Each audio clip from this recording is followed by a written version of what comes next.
Hello everyone, I'm Morali and welcome to the channel. I wanted to preface this video about lore for the Eternal Battlegrounds by talking about where this idea came from.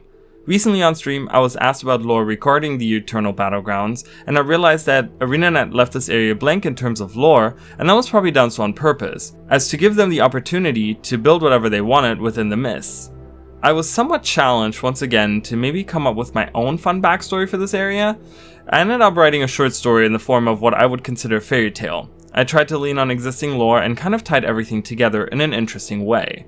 After that, I wasn't sure what I wanted to do with it, so I have now decided to make a little video and showcase this area with some cool pseudo lore. All I'm asking of you, dear viewer, is to remember that this is all pure conjecture and to take it easy on me when judging the story.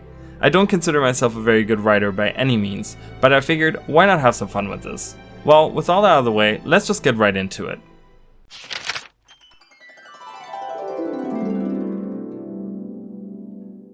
Long ago, in a land far beyond the mists, there was a kingdom by the name of Stonemist, ruled by a benevolent king and a gracious queen. The people loved their rulers, and after many years of strife against the ogre tribes to the east, the dredge of the mountains to the west, and the High Lake whose lands were situated to the south, the king had finally brought peace with these people. The kingdom celebrated, and the king, as a sign of peace and prosperity for the future, had a giant castle built in the middle of this land. Stonemist Castle, they called it. It was magnificent, and its enormous statue could be seen from anywhere in the land and beyond. Some years later, the queen bore children, not just one child, but a triplet of boys. Their names were Ruby, Sapphire, and Emerald. Once again, the kingdom rejoiced as they knew the good-natured rule would continue for many years to come. That rainy night, the king held a banquet at the castle, and everyone in the whole kingdom was invited to celebrate. Unbeknownst to the king and queen, a robed traveler had arrived in the kingdom and came to visit the castle during the celebration.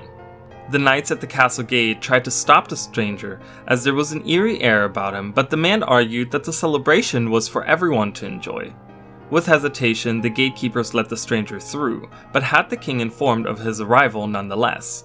The king himself asked the stranger to step forward so that he may greet him personally. As the man stepped forward, the king realized that the man was old and blind. With compassion in his heart, the king offered the stranger a seat next to his throne so that he may rest after his long journey. Suddenly, the air in the castle shifted, and a slight draft started to whirl among the visitors. The banquet hall became silent as all attention seemed to be drawn to the old man, who was facing the king. The stranger denied the seat and started speaking of the future, saying that the king should be aware of what is to come, while pointing at the 3 babies laying in the crib next to the queen. Fearing a threat, the guards moved in to restrain the foreigner, but the king ordered his men to stand down and let the old man carry on. The blind stranger continued, speaking of a dark force that will invade the kingdom in due time, and that if the 3 aren't as one, this land will become doomed. As sudden thunder struck near the castle, the robe of the traveler fell to the ground, with the old man having seemingly vanished into thin air. Perturbed by what was just seen, the king tried to assure everyone that there was nothing to worry about, and the festivities continued on for the rest of the night, although the king wouldn't forget this warning. As the years went on and the caution of the strangers seemed to have been all but forgotten by the people, the 3 young princes grew to be very rambunctious, and, as many boys their age do, they had many rivalries, always trying to achieve something more impressive than their counterparts. The king and queen had their hands full, as many pranks were played inside and outside the castle.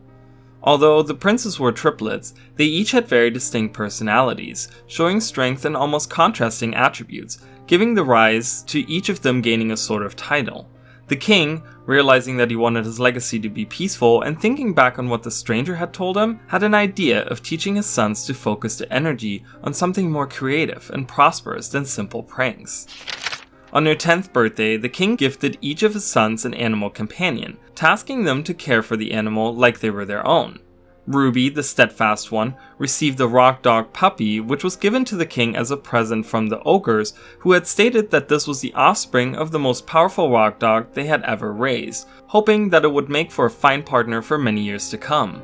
Sapphire, the studious one, was presented a minotaur calf, which was brought to the king by the dredge, who found it abandoned on the peak of the mountain they resided in, thinking that there would be no better place for it to be raised than in the capable hands of the young prince. Emerald, the Cunning One, was gifted a drake marsh hatchling, who the Hylic had saved from Kraid invaders on their lands. Although drakes weren't the most presentable of pets, they were known to be very clever animals and a great fit to be raised by the young prince. Each of the princes fell in love with their respective friends and promised to care for the animals. More years passed, and the princes grew to be a lot more responsible as the rivalries turned into more friendly competitions between the brothers and their pets. But the king could see that deep within their hearts, the princes began to wonder who would succeed the throne when the time had come. On their 15th birthday, the king wanted to further the princesses' growth of responsibility and test their conviction even further by presenting them each with their own keep. To the north, among the jagged hills, he had the first keep built. This keep was given to the steadfast Ruby, who dubbed the keep the Rock Dog Keep. The second keep was built among the old ruins to the southeast and was given to the studious prince Sapphire, who named it the Minotaur Keep. And lastly, the third keep was built among the marshes to the southwest and given to Emerald, the Cunning Prince, and he named the keep Drake Keep.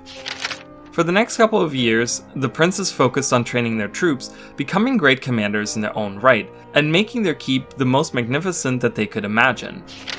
Unfortunately, disaster struck the kingdom as the queen fell very ill, and no salve or magic could save her from her untimely fate. Saddened by the queen's passing, the king's resolve was shaken, and he started to doubt his longevity. He knew that the time had come to make a decision on who would take the throne after him, so the kingdom could be prepared for whatever the stranger had forewarned all those years ago. On their 18th birthday, in desperation, the king had one final task for his sons: to take control of Stonemist Castle, by force or whatever means necessary, and strike down the king. Whichever prince would take the head of their father first would be declared the new king. In a twist of fate, the country was thrown into turmoil as war broke out. The fighting went on for many months and countless lives were lost. Each of the princes' strategies and tactics became more aggressive and more reckless each passing day, as corruption started taking root within their hearts. The princes even urged the three outside folk of the Ogre, Dredge, and Hylic people to their cause. The countrymen started losing hope, and many began leaving the kingdom, stating that anywhere would be safer than here.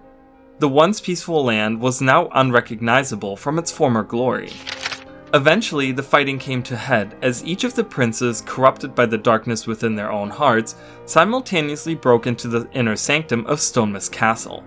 It was a stormy day, much like the one night the celebration took place, and the king, who had also been driven completely mad by the darkness inside his own heart, stood at the center of the castle, waiting for one of his sons to strike him down and complete the task given to them.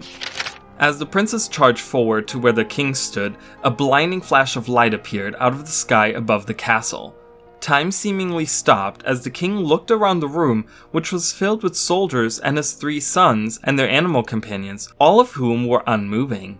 As he spun around, he noticed a robed figure standing among his frozen subjects. It was the old man from 18 years ago. The stranger approached the king. The king, now realizing the madness of what he had created, fell to his knees. He begged the old man to help him and to fix what he had done, as he knew he had destroyed the peace he so longed to preserve. With one swift move, the stranger unrobed and revealed himself to be a beautiful winged woman. Unable to fully make out the radiant being in front of him, shielding his eyes, the king asked who she was. Dwayna, she called herself. She continued to explain that she had come from the mists, and that the darkness she had foretold of was not any outside force, but the darkness she had seen within himself and his three sons. Regrettably, she told him that there was nothing she could do, for the darkness was too deep-rooted. The king broke down in tears and wished for this to have never happened. He begged Dwayna to take him away to the mists with her, so that perhaps there he could try to do better. Dwayna partly agreed by saying that she could not reverse time, but if the king wanted so, she could remove his kingdom and its ruling body, as well as all the soldiers from any records, and no one would ever find out about the tragedy that befell his country. The king raised his head while still shielding his eyes with his hands. Hope seemed to fill his visage. This hope was short-lived, however, as Dwayna expressed that this would help the darkness from spreading beyond this country, but the strife would become a constant cycle within the mists. She continued to explain that if the kingdom was moved to the mists, the war would repeat itself over and over again, and each time all the people that were involved would forget about the last cycle, but there was a chance for peace to return. If all three princes, commanders of their respective forces, could come together in unity to rule as one, then the darkness would be lifted and the land would be brought back to their world. There was another caveat, however. The king was not allowed to intervene in this struggle, as the lesson wasn't his to learn.